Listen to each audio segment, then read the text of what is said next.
Bonjour et bienvenue sur mon jardin dans les Landes. Aujourd'hui nous allons voir comment affûter et nettoyer un sécateur. On est en plein hiver, ce matin il a fait très froid, on n'a rien à faire au jardin. On va en profiter, faire l'entretien de ces outils, c'est surtout l'hiver qu'il faut le faire pour avoir une bonne saison, pour prévoir une bonne saison après. Donc le sécateur, bon celui-ci vous voyez il a commencé un petit peu à rouiller, la lame n'est pas très propre. On va regarder et en même temps on va refaire un petit peu le fil de l'affûtage de façon à ce qu'on ait une bonne coupe. Alors pour ça il nous faut du matériel, le sécateur bien entendu, il nous faut du papier de verre, de quoi démonter la lame parce qu'en fait la lame est composée ici, enfin le sécateur est composé ici d'une lame qui coupe et le sabot sur lequel on va poser la branche pour pouvoir couper et faire un effet ciseau. Voilà, la partie à affûter ce sera la partie de la lame qui est ici. Voilà, pour démonter cette lame, donc sur celui-ci, on peut supprimer ce bout-là. Pour démonter cette lame, il va nous falloir une clé. Ici, c'est du 13 mm. Voilà, pour dévisser cet écrou. Donc tout simplement, on va dévisser l'écrou. Voilà.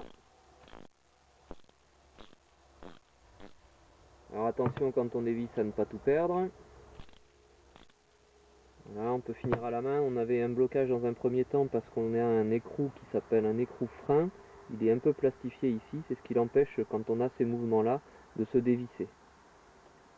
Voilà, on dévisse et ici on a donc notre écrou.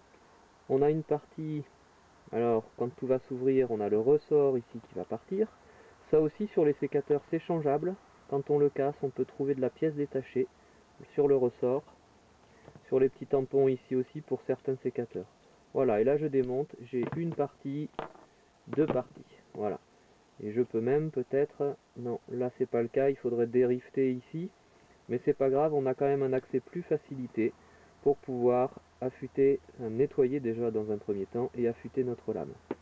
L'écrou ici, on peut le voir, il a une partie arrondie et une partie plane, un méplat comme on appelle ça.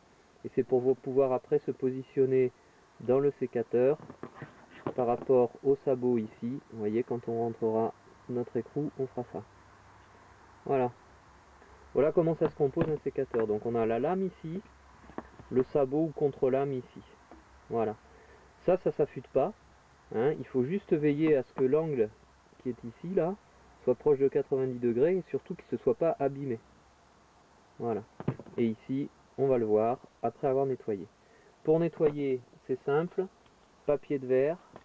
On aura un chiffon. On peut mettre aussi du dégrippant qui est en même temps un protecteur des métaux, qui évitera que ça rouille à nouveau, en tout cas dans un premier temps.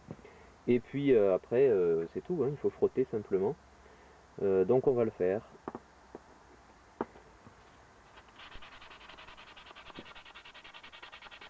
Voilà, c'est un petit temps à passer, il faut bien nettoyer. Donc une fois qu'on a bien passé le papier de verre, hein, on a nettoyé au maximum, alors ça a enlevé un petit peu de peinture sur la lame. Enfin on a enlevé quand même toute la corrosion, on a rendu ça propre et lisse. Le papier de verre c'est un papier de verre fin, on a ici affaire à du 120. Voilà, donc il a fallu frotter, bien rendre ça propre sur la lame, sur le sabot. Voilà, la peinture est un petit peu enlevée, mais enfin c'est pas plus mal. Et maintenant, il faut faire l'affûtage. Pour l'affûtage, c'est des pierres à affûter. Alors on en a à différents grains aussi. Celle-ci a un petit peu de grain et celle-ci un peu plus lisse.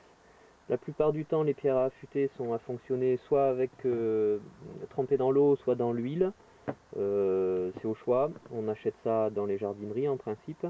Et donc là, moi en l'occurrence, c'est une pierre à eau. Donc je la trempe dans l'eau. Je me mets comme ça. Et pour affûter, il faut vraiment bien tenir donc le fil ici de la lame, le fil d'affûtage. Alors les fanatiques de l'affûtage vous diront qu'il y a un angle. Ils regardent même au microscope s'ils veulent, tant mieux pour eux. Moi je fais de mon mieux, j'essaie de garder ce fil là et puis ça fonctionne. Ce qu'il faut savoir c'est qu'après, selon l'ancienneté et la qualité du sécateur, de toute façon on ne fait pas des merveilles au bout d'un certain temps d'utilisation. Donc là, l'affûtage, ce qu'on peut voir aussi pour une raison pratique de nettoyage, c'est que ça coulisse comme ça, vous voyez. Donc ça m'a permis de nettoyer un petit peu partout. Il y avait plein de crasse hein, qui s'est accumulée tout au long de l'année. C'est normal, hein. Parfois on utilise le sécateur à d'autres choses que de tailler, que des branches. On va un petit peu dans la terre. Donc ce qu'il faut à chaque fois par contre, c'est penser bien le nettoyer, le désinfecter, puis s'il faut, enfin, dans l'année, dans la saison, bien sûr, on refait encore un peu d'affûtage. Voilà. Et lui pour l'affûter, donc pour affûter cette lame, hein, on a deux solutions, ou bien on travaille comme ça. Moi je trouve pas ça très pratique. Hein, donc on donne un sens et un angle. C'est très difficile de garder ce bon angle. Et sinon, moi je travaille comme ça. Voilà. J'y vais progressivement en essayant de garder toujours cet angle. C'est un peu empirique, ça c'est sûr, mais ça marche. Voilà. On entend bien la pierre qui fait son travail. Et on va bien du début de la lame, de la base, jusqu'au bout. Hein, parce que le sécateur, normalement, on s'en sert jusqu'ici. Donc là, voilà. On travaille comme ça. En essayant toujours de donner le même angle. Et en travaillant jusqu'au bout de la lame. Voilà. Alors après, ben, on nettoie, bien sûr. Voilà. On fait attention. Là, ça semble être coupant. J'avais un petit peu affûté auparavant pour les besoins de la vidéo. Voilà. Le sabot ici, donc, je vous parlais d'angle hein, tout à l'heure. Ce qu'il faut surtout pas, c'est affûter ce côté-là. Hein, ça, c'est à ne pas faire. Et ici, simplement, on regarde s'il y a des petites échancrures ou pas. Normalement, ça s'abîme pas, quoi. Alors on va le voir sur ce sécateur, il y a un problème, c'est que il est un peu plus écarté de ce côté-là, on ne le voit pas à l'œil réellement, mais quand je mets la lame, je me rends compte qu'ici il y a un tout petit jour d'un millième de millimètre, s'il faut, enfin on ne voit pas à l'œil réellement, mais ça fait que ma lame elle ne coupe que jusque vers là. Bon, c'est un vieux sécateur, je suis au courant, donc après à chacun de s'en servir comme il faut. Voilà, pour le remontage, c'est pas compliqué. On fait l'opération dans l'autre sens. Moi ce que je vais faire c'est que je vais mettre un petit peu de dégrippant là qui en même temps lubrifie. Comme ça on sait que la graisse ou l'huile ça maintient un petit peu les parties métalliques et en même temps ça permettra quand il y a du mouvement comme ça, voilà, quand on a du mouvement ça permet d'éviter trop d'abîmer. Voilà. On remonte, alors bien sûr il y a un sens, hein. Il y avait un sens tout à l'heure pour démonter. On a bien la partie où il y a ici le méplat de notre vis, donc il faut le mettre, alors que je me trompe pas, il me semble que c'était comme ça, ou peut-être l'inverse, voilà. Ce qu'il faut surtout c'est bien rentrer ici notre vis, voilà, c'est comme ça. Ici, donc on tourne notre méplat pour qu'il soit en face, et là, tout rentre dans l'ordre. On n'oublie pas de mettre le ressort, voilà. On peut le passer au papier de verre ou à la brosse métallique, le ressort. Voilà, et notre écrou ici, notre écrou frein, qui a aussi une petite partie ici circulaire qui va rentrer et donc centrer notre axe de pivot. Voilà, vous voyez, on le voit bien ici, ça va centrer notre manche. Donc là, on le met. L'écrou frein fait que ça commence à forcer.